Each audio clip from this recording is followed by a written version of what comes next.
So students, let's start with unit 4, work, energy, power and collision theory.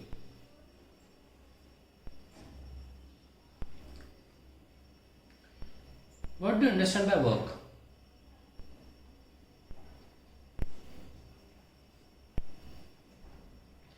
See, work क्या होता है? आपने खाना खाया, आपके अंदर एनर्जी आ गई। फिर आपने क्या किया? एनर्जी आने के बाद सपोज आप मजदूर हैं, आपने खाना खाया, आपके अंदर एनर्जी आ गई और आपने वो काम बोला गया कि भाई बोरियां उठाओ, यहाँ से वहाँ इस जगह से उस ट्रक में लाद दो। अगर आपने खाना नहीं खाया होता तो आप ये काम कर पाते नहीं, और आधे घंटे बोरी लादने के बाद आप थक जाओगे, आप काम नहीं कर पाओगे।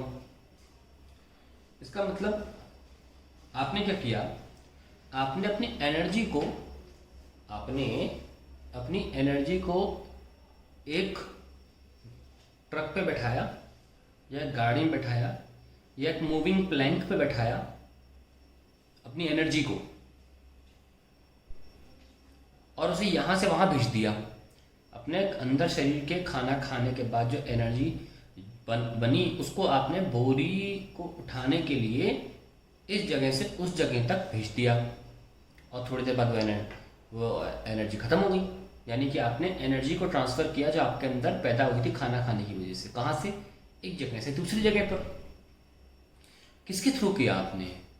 काम के थ्रू, है ना?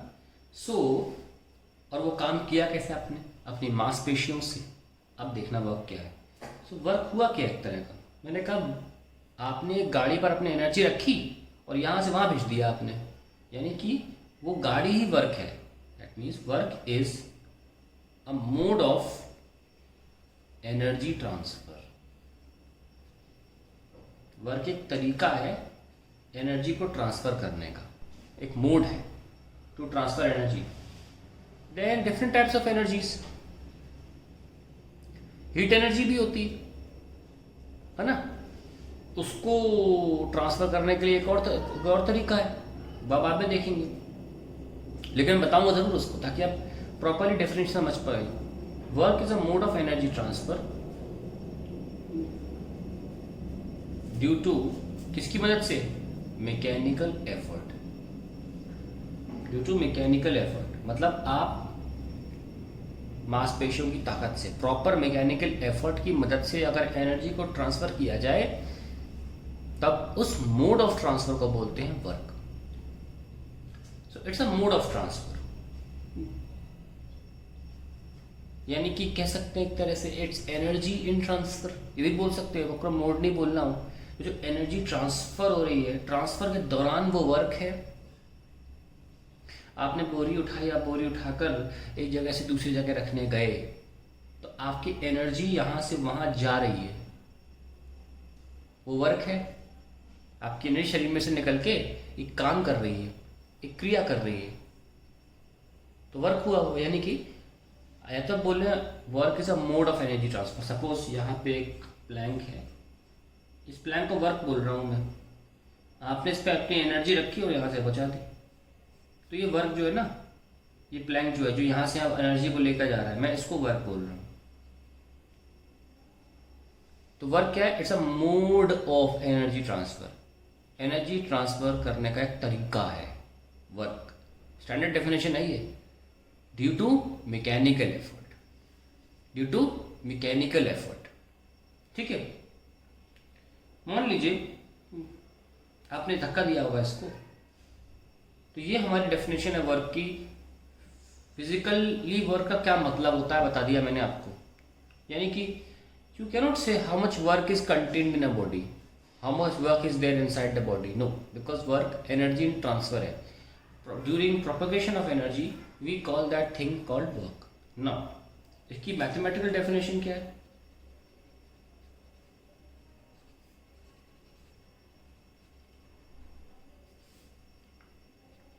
It is defined as product of force applied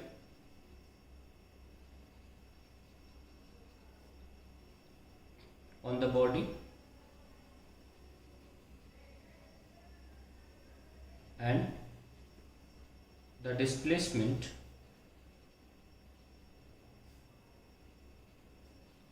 of body in the direction of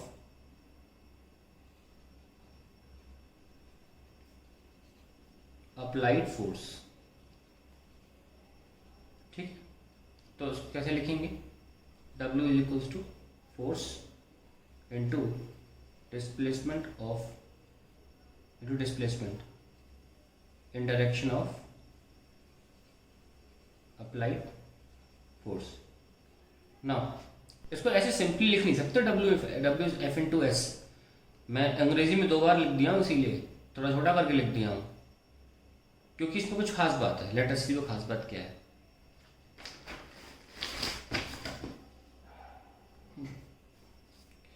suppose मेरे पास एक ब्लॉक है और मैंने इसमें फोर्स लगाया इस तरीके से F।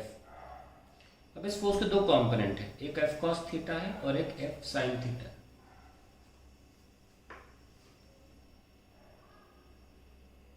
इसका अपना भी एक वजन है mg और एक है r। अब क्योंकि ब्लॉक ऊपर नीचे मूव नहीं कर रहा है तो ऊपर इक्वल टू नीचे करना चाहिए। ऊपर कौन है r, नीचे कौन है F sin theta plus mg। तो F sin theta plus mg तो वेस्ट हो गया ना। आगे कौन ले आ रहा है इसको? ये यहाँ तो आगे नहीं जा रहा ना, आगे तो यहाँ जा रहा है। तो it is the F cos theta component which takes the body ahead। Work तभी माना जाएगा जब एनर्जी ट्रांसफर होगी। वर्क तभी माना जाएगा जब एक बॉडी यहां से वहां मूव करेगी। वर्क तभी माना जाता है when there is displacement on the body. ये मेन बात है। अगर डिस्प्लेसमेंट नहीं होगा वर्क नहीं होता है। तो डिस्प्लेसमेंट कौन करा सकता है? F cos theta. तो अब आप देखिए क्या डेफिनेशन है। मान लीजिए इसने यहां से यहां डिस्प्लेसमेंट करा दिया, तो अगर नोटिस करें हम ब्लॉक के ऊपर, हम ब्लॉक पे नोटिस करें कि आपने फोर्स तो यहाँ लगाया था, डिस्प्लेसमेंट ऐसे हुआ। अल्टीमेटली फोर्स ऐसे लगाया था, डिस्प्लेसमेंट ऐसे हुआ। तो अब आप सुनिए, आप F इंटू एस नहीं लिख सकते, ये गलत हो जाएगा। क्योंकि डेफिनेशन ये कहती है कि फोर्स और डिस्प्लेसमेंट दोनों की दिशा सेम होनी चाहिए, दोनों का डायरेक्शन सेम होना चाहिए। तो आपको क्या करना पड़ेगा? फोर्स को डिस्प्लेसमेंट की दिशा में करना होगा। तो उसके लिए थीटा हमने ये लिया था विद द हॉरिजॉन्टल। तो डिस्प्लेसमेंट की दिशा में जो कंपोनेंट था वो cos थीटा था। अब हमने नोटिस भी किया कि वही वो कंपोनेंट है जो बॉडी को आगे ले जा रहा है। तो अब हम लिख सकते हैं फोर्स की definition F cos theta into S. Finally answer क्या आया? Fs cos theta.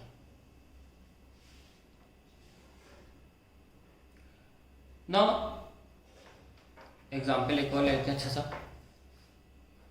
Suppose inclined plane है,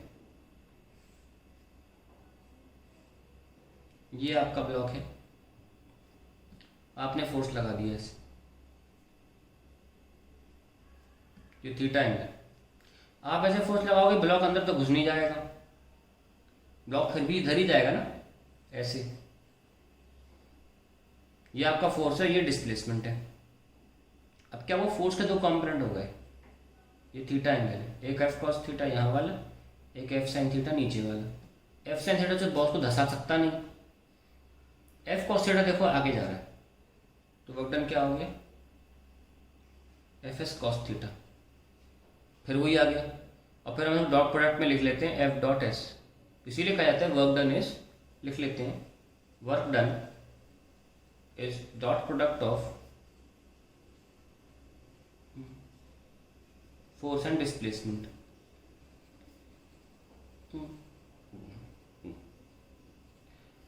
ये वाइस वर्सा भी होता है, जैसे कि जरूरी नहीं हमेशा फोर्स को डिस्प्लेसमेंट की दिशा में करने की कोशिश की जाए।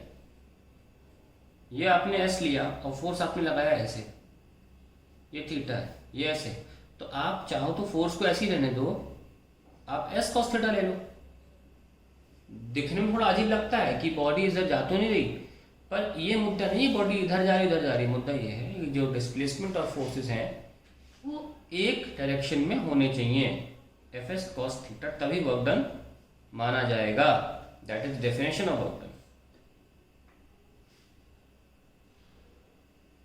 I hope this is very very clear. So work is a mode of energy transfer. When you eat food, how do you transfer your energy? By doing work. That is what you call mode of energy transfer, and it is calculated as Fs cos theta. Now कुछ cases होते हैं जैसे कि work done maximum कब होगा, है ना, और इसमें भी पॉजिटिव की बात करी जा रही है, जब force and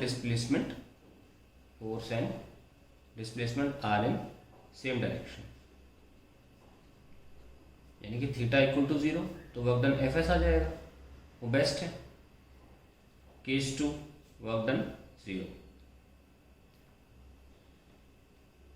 when theta between force and displacement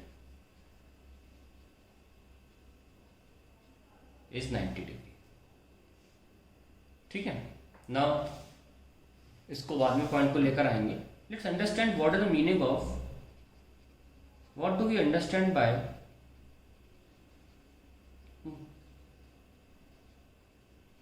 positive and negative work? ये बहुत इंपॉर्टेंट पॉइंट है, positive and negative work.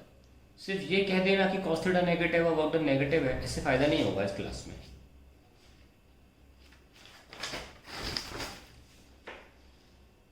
Suppose there is a block on which I am applying force.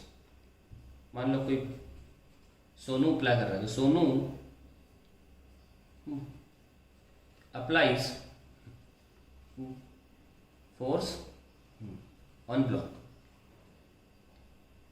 ठीक है ना, and we see that obviously जब force apply किया तो displacement भी इधर ही होगा, and displacement takes place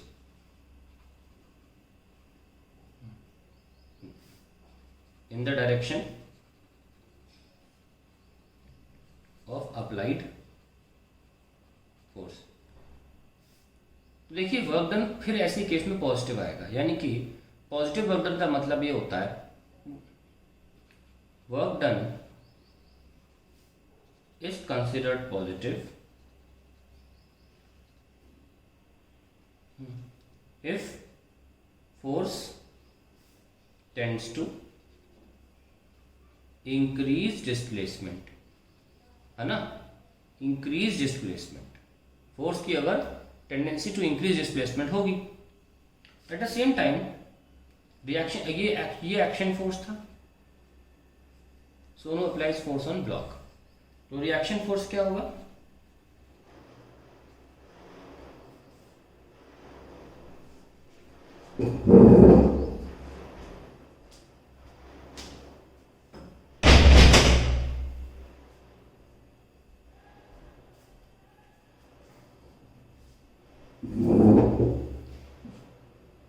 reaction force क्या होगा, फोर्स ऑफ ब्लॉक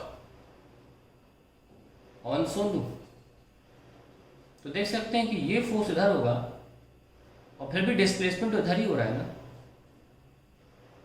तो फोर्स इधर है, डिस्प्लेसमेंट इधर हो रहा है, ये सुन लो। So work is said to be negative if the force tends to decrease displacement or against displacement, तो हम बोलेंगे वर्क डन नेगेटिव है। तो ऐसे में आंसर तो आ जाएगा क्योंकि बॉडी अल्टीमेटली यहाँ से यहाँ मूव कर गई है, पर आंसर नेगेटिव आएगा। और एंगल निकाल के रखेंगे तो देखो एंगल तो 90 डिग्री है, ये इधर की तरफ ऐसे, इधर की तरफ फोर्स है 180 डिग्री है, तो F S cos 180 it will be minus का एफ एस। तो यहाँ तक हमने फोर्स के बारे में जान लिया, फोर्स के अलग अलग वैल्यूज के बारे में जान लिया, पॉजिटिव वर्क क्या होता है, नेगेटिव वर्क क्या होता है, और वर्क जीरो कब होता है। तो ये सब कहानी फूड वॉक के बारे में थी।